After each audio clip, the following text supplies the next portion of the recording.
Hello friends. आज के इस वीडियो में हम लोग आयत के कुछ इम्पोर्टेंट क्वेश्चन करेंगे और सब जानेंगे कि आयत की लंबाई के समांतर बने हुए रास्ते का क्षेत्रफल कैसे निकाला जाता है और उससे रिलेटेड एक क्वेश्चन करेंगे। फिर उसके बाद हम लोग जानेंगे कि आयत के चौड़ाई के समांतर जो बने हुए रास्ते हैं इसका क्षेत्रफल कैसे निकाला जाता है और इससे रिलेटेड एक क्वेश्चन करेंगे। और फाइनली हम लोग जानेंगे कि आयत की लंबाई और चौड़ाई के समांतर बने हुए रास्ते का क्षेत्रफल जो कि समकोण पर बीचों बीच काटता है उसका क्षेत्रफल कैसे निकाला जाता है और उससे रिलेटेड एक क्वेश्चन करेंगे। तो चलिए हमारे साथ जुड़ जाइए क्योंकि ये क्वेश्चन बहुत ही इम्पोर्टेंट है और लगभग एग्ज़ाम की दृष्टि से तो बिल्कुल ही इम्पोर्टेंट है। तो सबसे पहले जानते हैं कि लंबाई के समांतर बने हुए रास्ते का क्षेत्रफल कैसे निकाला जाता है। तो लंबाई के समांतर जैसे कि देखिए ये इसकी लंबाई है तो इसका हो जाएगा फार्मूला हम लोग बनाएंगे लंबाई और ये जो चौड़ाई है ये इतना ही चौड़ाई लेंगे क्योंकि ये लंबाई और ये चौड़ाई जो मिल जाएगा तो इसका क्षेत्रफल निकल जाएगा।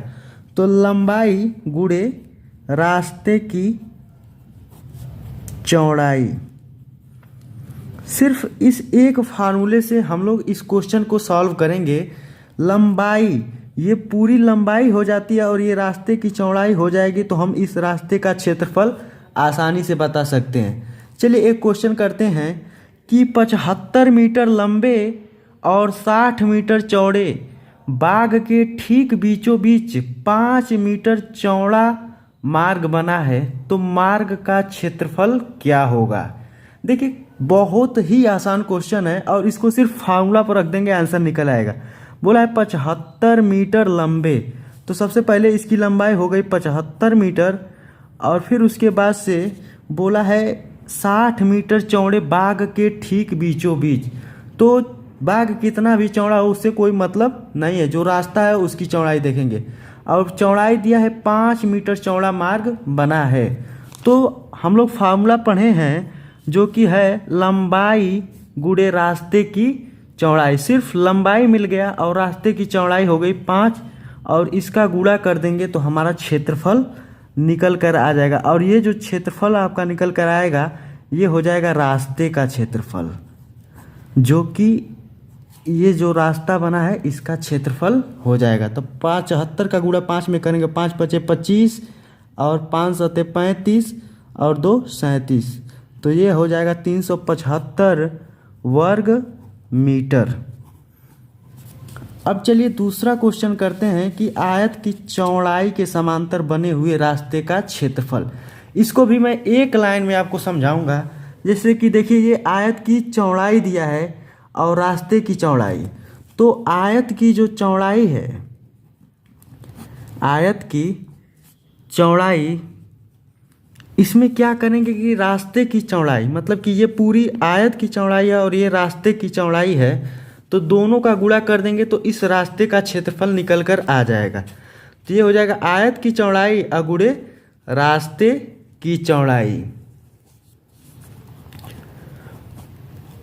फिर देखते हैं एक इस क्वेश्चन को सॉल्व करेंगे। ये भी क्वेश्चन एक ही लाइन में सॉल्व होगा, इतना आपको गारंटी के साथ बता दूंगा। देखिए क्वेश्चन दिया है एक आयताकार पार्क की लंबाई तथा चौड़ाई 100 मीटर और 90 मीटर है।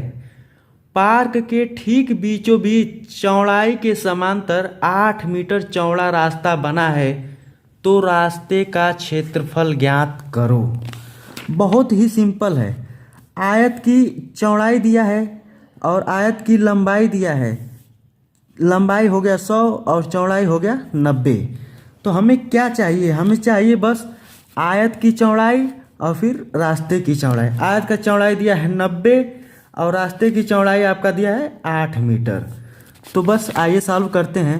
फार्मूला पर रख देंगे आयत की चौड़ाई 90 और रास्ते की चौड़ाई 8। बस इसी का गुणा कर लेंगे तो ये हमारा निकल कर आ जाएगा आयत के समांतर बने हुए रास्ते का क्षेत्रफल। 90 का गुणा 8 में करेंगे तो हो जाएगा 9 8 72 यानी कि 720 वर्ग मीटर। ये आपका हो जाता है रास्ते के समांतर बने हुए चौड़ाई का क्षेत्रफल। अब चलिए फाइनली हम लोग लास्ट क्वेश्चन करते हैं, और हमारा लास्ट क्वेश्चन है रास्ते का क्षेत्रफल। जैसे कि जैसे कोई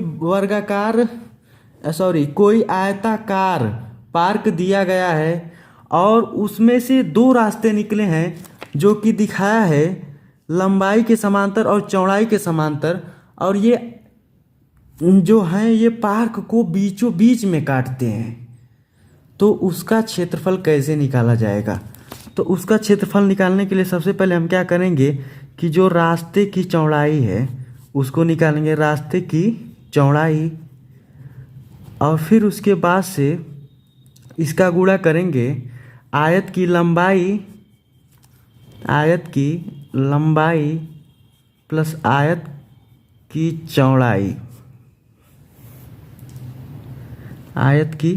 चौड़ाई, और इसको फिर रास्ते की चौड़ाई से घटा देंगे तो ये जो बीच वाला पोर्शन है ये हट जाएगा, रास्ते की चौड़ाई। और ये जो पूरा बीच वाला पोर्शन हटाने के लिए है हम ये फार्मूला यूज कर रहे हैं, और बस इतना फार्मूला यूज करेंगे और हमारा कोई भी क्वेश्चन होगा वो सॉल्व हो जाएगा। चलिए देखते हैं ये वाला क्वेश्चन।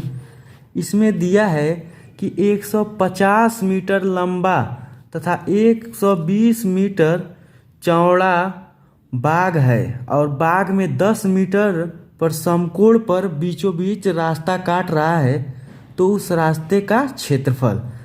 बाग की लंबाई दिया है 150 मीटर, चौड़ाई दिया है 120 मीटर और रास्ते की चौड़ाई 10 मीटर। तो हमें सिर्फ और इसी फार्मूला पर रखेंगे।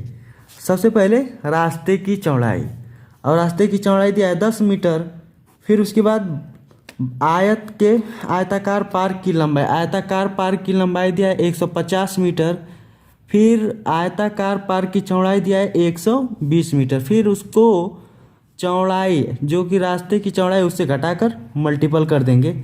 तो ये देखिए ये आपका निकल कर आ जाएगा 10, और इसको जोड़ेंगे 150 प्लस 120 हो जाएगा 270, और 270 में से 10 जाए 260, और 260 का 10 में गुणा करेंगे तो ये हमारा निकल कर आ जाएगा 2600 वर्ग मीटर। ये आपके इस समकोण जो रास्ता बना है इसका और इसका क्षेत्रफल निकल कर आ जाएगा। तो आज के इस वीडियो में हम लोगों ने आयताकार लंबाई के समांतर बने हुए रास्ते का क्षेत्रफल, चौड़ाई के समांतर बने हुए रास्ते का क्षेत्रफल और समकोण पर जो रास्ता काटता है उसका क्षेत्रफल निकाल लिए। उम्मीद करता हूं कि आपको पसंद आया होगा। अगर वीडियो पसंद आया हो तो सब्सक्राइब करके एक शेयर कीजिए। धन्यवाद।